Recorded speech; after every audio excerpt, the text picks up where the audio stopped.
Raja Tentara Bayaran. Bab 181.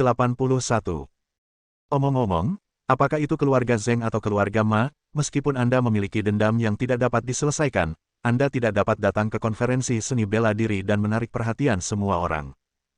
Keluhan keluarga bangsawan mungkin dianggap satu hal di mata mereka, namun di mata para pahlawan silat, hal itu tidak layak untuk disebutkan sama sekali. Apalagi dua keluarga bangsawan yang saling bertarung, meski tidak ada yang kalah. Itu tidak lebih. Itu hanya sebuah berita yang tidak menarik banyak perhatian, dan bagi mereka itu jauh kurang menarik dibandingkan apa yang terjadi pada 8 sekte besar. Bagaimanapun, 8 sekte utama mewakili trendsetter dunia seni bela diri saat ini. Perselisihan antara keluarga bangsawan Anda tidak dapat menimbulkan banyak keributan, dan tidak ada yang terlalu malas untuk mempedulikannya. Hal semacam ini yang seharusnya diselesaikan sendiri akhirnya dibawa ke meja, dan metode tercela seperti keracunan digunakan. Meskipun mereka yang hadir tidak berani mengatakan bahwa setiap orang yang hadir adalah orang baik, tetapi jika perilaku tercela Anda terungkap, maka itu bukan apa-apa. Sangat mudah untuk mengatakan bahwa Zheng Zi, yang seharusnya dikritik oleh ribuan orang, sebenarnya memperlakukan korban Ma Mingyuan dengan sangat kejam saat ini. Siapapun yang melihatnya akan marah. Zheng Zi. Bahkan jika seseorang berperilaku sedikit tidak pantas karena marah, kamu tidak perlu bersikap begitu kejam, kan? Itu saja. Hanya anggota keluarga Zeng yang begitu sombong dan mendominasi. Tidak hanya meracuni, tapi juga melakukan pembunuhan di depan umum. Mari kita lihat bagaimana akhirmu hari ini. Ya, ceritakan padaku tentang keracunan itu. Apa yang terjadi? Apa yang terjadi? Penonton heboh untuk beberapa saat, dan banyak orang seni bela diri bahkan menunjuk hidung mereka dan menanyai Zheng Zilai. Suara-suara itu datang dan pergi, dan wajah Zheng Zi menjadi merah dan putih. Inilah perbedaan kekuatannya. Jika Zheng Zi bukan keluarga Zeng, tetapi murid Wudang Shaolin, maka hasil hari ini akan sangat berbeda bahwa setiap orang tidak akan membedakan antara hitam dan putih. Setidaknya tidak ada yang berani menunjuk dan mempertanyakan seperti ini.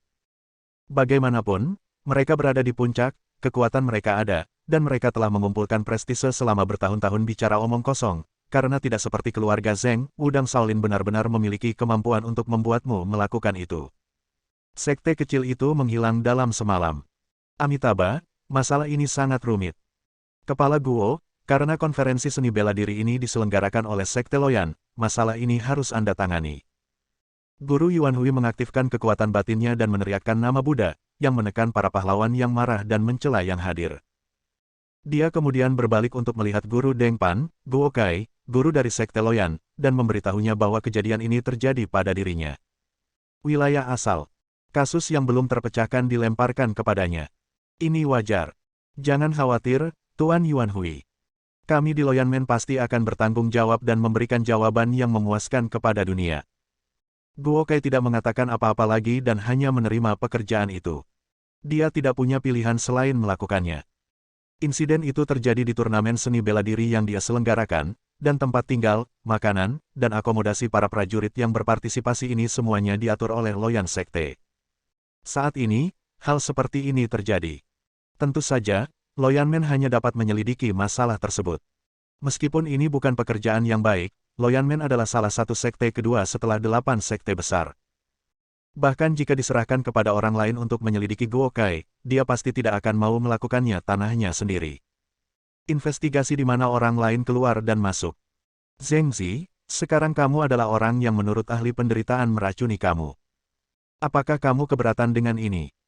Pertama, dia menghibur para pahlawan seni bela diri yang hadir dengan beberapa kata, dan kemudian dia menunjukkan keagungannya sebagai pemimpin sekte terkenalnya dan bertanya kepada Zheng Zi yang berdiri di antara penonton. Mengapa kamu mengatakan kamu tidak tahu apa itu Yin Feng Shan? Bagaimana aku, Zheng Zi, mengetahuinya? Jika sarjana dari sekte baik kau tidak diucapkan, saya, seperti semua orang di sini, tidak akan mendengarkan hal semacam ini. Mendengar pertanyaan Guo Kai, Zheng Zi tampak sedikit tidak senang, tetapi dia tidak berani berbicara. Apa yang dikatakan Guru Yuan Hui saat ini secara alami mewakili arti dari Shaolin dan aliansi Wulin juga ada di sini saat ditanyai secara langsung. Zheng Zi hanya bisa menahannya dalam diam dan tidak berani mengucapkan kata-kata kasar kepada kepala Guo. Kalau begitu, apakah kamu menyangkal bahwa itu ada hubungannya denganmu saat ini? Guo Kai terus bertanya, bagaimana Guo Kai bisa memiliki pengalaman dalam menyelidiki kasus.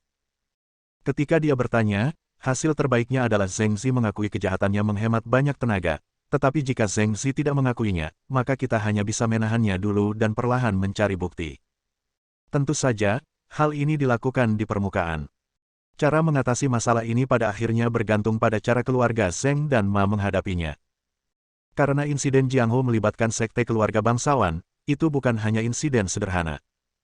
Sekarang bahkan jika Zheng Zi meracuninya, selama Zheng Zi tidak mengakuinya, keluarga Zheng bersedia membayar harga yang sesuai untuk mempertahankannya. Zheng Zi. Tentu saja tidak akan terjadi apa-apa, tetapi jika keluarga Zheng tidak mau meluangkan waktu untuk Zheng Zi, maka hasilnya akan berbeda. Bukan apa-apa. Saya, Zheng Zi, berpikir bahwa kemampuan bela diri saya tidak lebih lemah dari kemampuan Ma Peng. Jika saya benar-benar ingin bertarung, saya merasa peluang saya untuk menang lebih baik. Jika saya benar-benar ingin meracuni saya, dia harusnya orang yang meracuniku. Mengapa aku harus melakukan ini? Zheng Zi berkata dengan tenang. Oke, karena Anda memiliki hati nurani yang bersih, bisakah Anda bekerja sama dengan penyelidikan Loyanmen kami sehingga kami dapat membuktikan bahwa Anda tidak bersalah secepat mungkin? Yang ditunggu Guo Kai adalah kata-katanya. Guo Kai tidak yakin apakah Zheng Zi telah meracuninya atau tidak, tapi selama orang itu bisa tetap jujur, dia tentu bisa menemukan cara untuk menyelidikinya. Zheng Zi mengangguk dan tidak mengatakan apa-apa lagi. Zheng Zi tidak bisa disengaja saat ini. Jika dia mengatakan dia tidak mau bekerja sama dengan Luo Yanmen, itu sama dengan mengkonfirmasi fakta bahwa dia telah meracuninya. Semua orang di komunitas seni bela diri ada di sini, jadi sangat tidak mungkin. Biarkan Zheng Zi menepuk pantatnya dan pergi. Para murid yang mengatur agar Luo Yanmen membawa pergi Zheng Zi terlebih dahulu, Guo Kai memanggil Deng Pan ke telinganya untuk menjelaskan beberapa patah kata, dan kemudian mengumumkan bahwa kompetisi akan dilanjutkan. Meski masalah antara Zheng Zi dan Ma Peng tidak kecil, namun tidak cukup mempengaruhi persaingan. Kini masalah Zheng Zi telah diserahkan kepada Guo Kai untuk diselidiki, persaingan dengan sendirinya dapat berlanjut. Insiden Ma Peng adalah sebuah episode. Omong-omong, Shen Lian mungkin satu-satunya pihak yang mendapat manfaat dari insiden ini.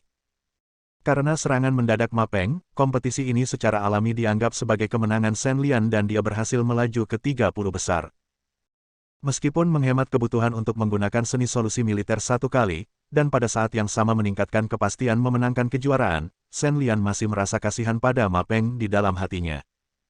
Di mata Shen Lian, orang jujur seperti Ma Peng seharusnya hanya dikalahkan secara sah di arena seni bela diri. Namun, Shen Lian bukanlah orang yang bertele-tele.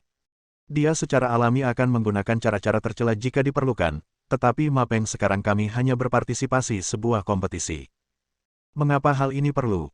Bab 182. Di tengah antusiasnya kompetisi, para pencaksilat dengan cepat melupakan Ma Peng. Tentu saja mereka bisa melupakannya, namun Luo Yanmen yang menjadi tuan rumah kali ini tidak bisa melupakannya. Setelah mendapat perintah dari gurunya, Deng Pan memulai penyelidikannya sendiri. Sebagai seorang ahli bela diri, bagaimana Deng Pan bisa pandai menyelidiki kejahatan? Tapi Deng Pan tidak bodoh. Jika dia tidak pandai, dia harus mencari seseorang yang pandai. Tidak, setelah menggeledah kamar tamu Zheng Zi tetapi tidak berhasil, Deng Pan datang untuk mencari Zhao Hongyu dan yang lainnya. Saat mereka bekerja di divisi ke-9, Zhao Hongyu dan Wu Yilian berhubungan dengan kasus-kasus, terutama ketika prajurit lebih sering melakukan kejahatan daripada kejahatan. Orang biasa. Lebih dari itu. Saat ini, mereka kebetulan berada di Loyanmen lagi, jadi sangat cocok untuk meminta bantuan. Setelah mendengar ajakan Deng Pan, Zhao Hongyu membuat beberapa lelucon dan kemudian setuju. Dia memiliki hubungan pribadi yang dekat dengan Deng Pan. Zhao Hongyu tentu saja bersedia membantu, tetapi dia tidak berani memastikannya yang terbaik. Kalimat, lakukan yang terbaik, ini jelas cukup bagi Deng Pan. Dia segera memberitahu Zhao Hongyu dan yang lainnya tentang semua detail penggeledahan kamar Zheng Zi, dan kemudian mengumumkan ke pintu bahwa saat ini, dia telah menjadi orangnya. Pemimpin investigasi Zhao Hongyu, semua murid harus bekerja sama dengan tindakannya. Tindakan Deng Pan membuat Zhao Hongyu tercengang. Dia mengira itu hanya bantuan biasa, tetapi Deng Pan tiba-tiba mendorong Zhao Hongyu ke garis depan. Semua orang tahu bahwa Zhao Hongyu sedang menyelidiki kasus ini, dia tidak bisa. Anda harus melakukan yang terbaik, dan Anda harus berusaha sekuat tenaga. Bagaimanapun, masalah ini terkait dengan wajah Anda dan Departemen ke-9. Namun, Zhao Hongyu bukanlah orang yang sok. Dia berteriak beberapa kali bahwa Deng Pan berhutang budi padanya, dan kemudian dia benar-benar mulai menyelidikinya. Di Departemen ke-9, investigasi kejahatan memerlukan studi sistematis, dan Zhao Hongyu serta Wu Yilian tidak terkecuali. Mereka memiliki banyak metode investigasi khusus untuk kejahatan yang dilakukan oleh para pejuang di area ini, tapi itu tidak masalah. Pada saat ini, bisakah Shen Lian mulai berlatih kasus keracunan ini? Untuk mencegah lebih banyak orang menghancurkan tempat kejadian, Zhao Hongyu meminta Deng Pan untuk mengusir semua murid di sekitarnya, hanya menyisakan dia sendiri. Bersama dengan Shen Lianwu dan Yilian, mereka datang ke kamar Zheng Xi. "Yah, keluargamu benar-benar kaya, dan semua rumahnya terawat baik." Ketika mereka datang ke ruang tamu tempat tinggal Zheng Xi, Zhao Hongyu melihatnya secara kasar terlebih dahulu, dan kemudian memuji keagungan Lo Yanmen dan yang lainnya hanya melihat perabotan ruang tamu tempat dia dan Tuan Yuan Hui berada tinggal, karena hubungan pribadinya dengan Deng Pan dan status terhormat Tuan Yuan Hui, dia secara alami berpikir bahwa dia tinggal di kamar tamu yang bagus. Sekarang tampaknya kamar Zheng Xi juga bagus sebagai kamar mereka, masih memiliki segalanya. "Hei, uang kecil ini tidak berarti apa-apa di mata kami para pejuang. Kami kaya. Anda berbicara tentang Sekte Baikao. Orang-orangnya sangat kaya. Jika Anda hanya mengambil obat mujarab, Anda dapat membeli setengah dari barang-barang kami di Sekte Loyan." "Sudah." Deng Pan mencibir lelucon Zhao Hongyu. Memang, di mata seorang pejuang, hal yang benar-benar berharga bukanlah uang duniawi, tetapi ramuan yang dapat menyelamatkan nyawa, menyembuhkan luka, dan meningkatkan keterampilan seseorang. Mendengarkan percakapan mereka, Shen Lian teringat apoteker Dong He yang pernah tampil di kompetisi sebelumnya dan menjelaskan kemanjuran bubuk Yin Feng. Memang benar, dia adalah orang kaya sejati yang memiliki banyak obat dan resep ajaib di sektenya. Yah, kalian menggeledah ruangan ini dengan hati-hati. Faktanya, secara umum, kalian tidak akan mendapat banyak hasil dari menggeledah ruangan itu. Zhao Hongyu melihat ke ruangan yang agak berantakan, bertepuk tangan dan berkata, "Lalu kenapa kamu masih di sini?" Deng Pan memasang ekspresi bingung di wajahnya. Meskipun dia tidak mengerti mengapa Zhao Hongyu mengatakan bahwa tidak ada yang dapat ditemukan dalam penggeledahan di ruangan itu, bukankah itu yang sedang dilakukan Zhao Hongyu sekarang? "Hehehe, tentu berguna. Ada apa? Apa ada jebakan tersembunyi atau semacamnya di ruangan ini?" Zhao Hongyu tersenyum berpura-pura menjadi misterius, lalu bertanya tentang Deng Pan, menatapnya seolah dia benar-benar penasaran. "Itu pasti tidak pernah terjadi sebelumnya. Bangunan-bangunan ini baru dibangun beberapa tahun yang lalu. Saya yang memimpin saat itu, dan barang-barang itu tidak ditinggalkan sama sekali. Zaman apa sekarang? Masih ada jalan rahasia. Di mana bisa benda yang benar-benar berharga ditemukan? Taruh di tempat seperti itu." Deng Pan menggelengkan kepalanya dengan tegas. "Bagi para pencaksilat, belum lagi kompartemen tersembunyi, bahkan brankas berbahan baja pun bisa dibuka dengan paksa untuk Anda dalam hitungan menit. Terlebih lagi, rumah-rumah ini awalnya untuk cadangan, sebagai kamar tamu, dan dipasang di sini. Apakah ada kompartemen tersembunyi untuk digunakan para tamu? Itu akan agak sulit." Zhao Hongyu mulai merenung, dan melihat ke kiri dan ke kanan di dalam ruangan, mencari dengan serius.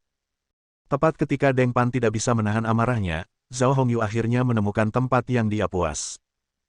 Ternyata ada lantai kayu yang lepas di pintu masuk ruangan ini. Zhao Hongyu juga mengetahuinya ketika dia berjalan ke posisi itu dan mendengar ada yang tidak beres. Semua orang bergerak menuju lantai kayu. Lihatlah ke dalam lubang yang tersisa setelah menariknya keluar. Apakah tidak ada apa-apa? Deng Pan tampak kecewa.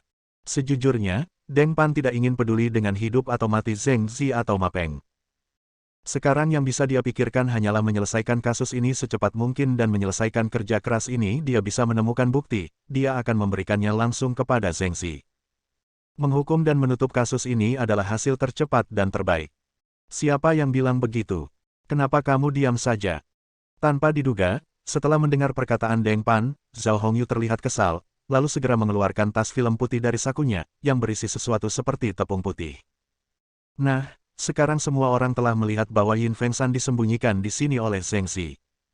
Ini buktinya sekuat gunung. Setelah menyelesaikan semua ini, Zhao Hongyu segera mengeluarkan ponselnya, mengambil foto lubang kecil tersebut, dan kemudian memberitahu Shen Lian dan yang lainnya dengan rasa pencapaian di wajahnya. Adegan ini membuat semua orang kecuali Shen Lian tertegun, tidak tahu bagaimana menilai tindakan Zhao Hongyu. Baiklah, Saudara Hong Yu, saya tahu Anda sangat ingin menyelesaikan kasus ini dan ingin membantu saya melarikan diri secepat mungkin, tetapi apakah ini terlalu tidak etis? Deng Pan menarik lengan baju Zhao Hongyu dan dengan enggan membujuknya. Meskipun dia tidak peduli dengan hidup dan mati Zheng Zi dan Ma Peng, Deng Pan tetaplah orang yang baik. Bersambung.